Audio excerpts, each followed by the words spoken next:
Hey guys, welcome back. We're going to jump into another R120 video, and don't forget to share these things on YouTube, on Twitter. Follow us on Periscope because we also do live videos so people can jump in and chat and all that fun stuff. We're on a Facebook page, Breadbreakers on Facebook, and breadbreakers.com is the website. So lots of ways to get connected, and I encourage folks, especially Christians and stuff, to share this. If you find these helpful, or if you have questions or anything like that, share these, send them to friends and family, ask questions and post comments so we can find out, hey, are there other things that you would like to learn and grow in? So jumping into this, R120 actually stands for Romans chapter 1 and verse 20, which is a very key verse in Scripture that pertains to what we do with this with these videos anyway.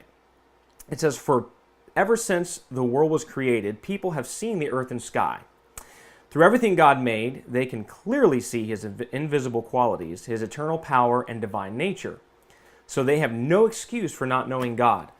And what we do with these videos, our purpose is really twofold: to equip Christians with knowledge, wisdom, understanding, and to try and reach out to people who might be in the agnostic or atheist camp, that they're on the fence, but they haven't put the stake in the sand and said, that's it, there's no God, I'm not going to accept all that stuff.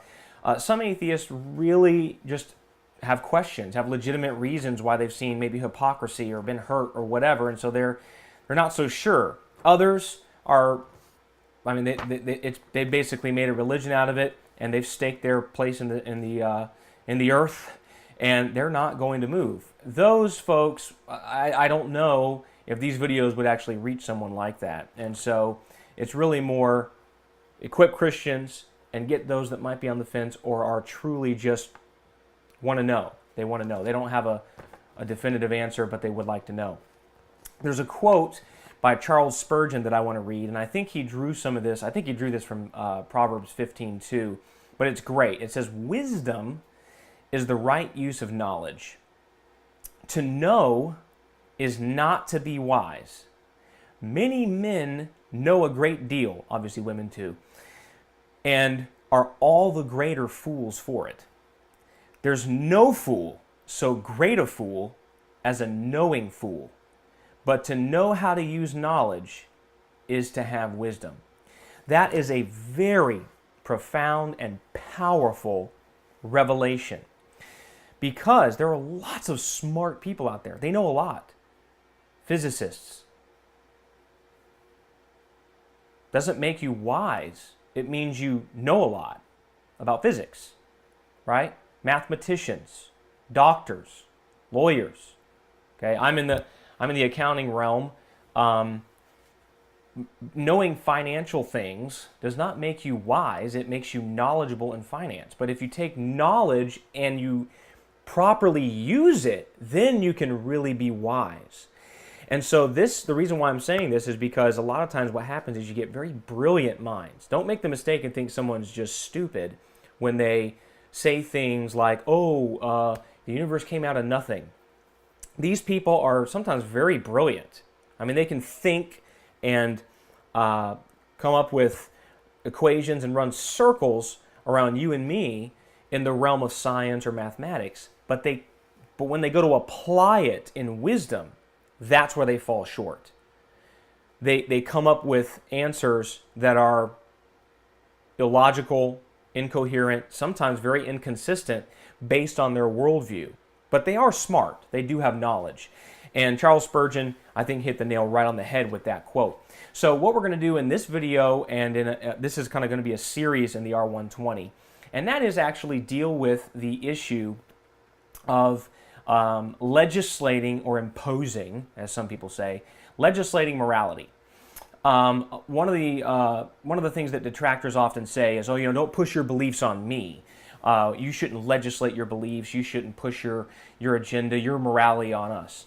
And if you've heard that, I'm sure you have, if you've ever tried to stand up for what's right, what's moral, from a scriptural perspective. And what we have to understand is that sounds knowledgeable. Oh man, yeah, we shouldn't impose ourselves on other people. But when you step back and you use wisdom and you understand the full picture of it, we legislate morality all the time. We legislate morality all the time.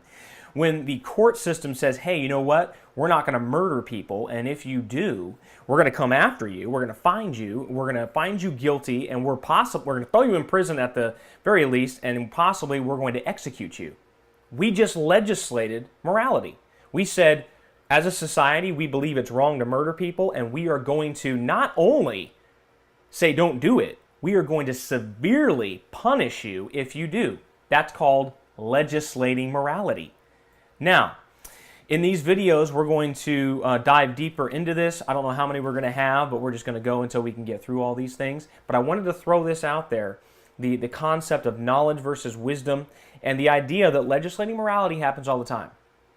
We legislate morality all the time. The question is, whose morality are we going to legislate? Right? There are some countries that legislate morality, and man, if you step out of line in any old little thing, you're going to get stoned, you're going to get beat, you're going to get thrown in jail. We live in a very free society in much of Western culture, here in the United States and other Western countries, and we have great freedom and liberty. But as, well, the quote is attributed sometimes to Thomas Jefferson, but there's a little bit of argumentation there as to whether he actually said it and stuff. But I'm just going to say Thomas Jefferson said, the price of liberty is eternal vigilance. Eternal vigilance is the price of liberty.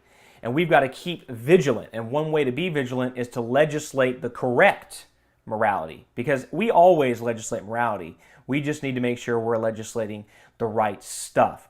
So, love you guys. Be blessed. Don't forget to share these videos, comment, ask questions, and we'll be back next time with part 2 of legislating morality.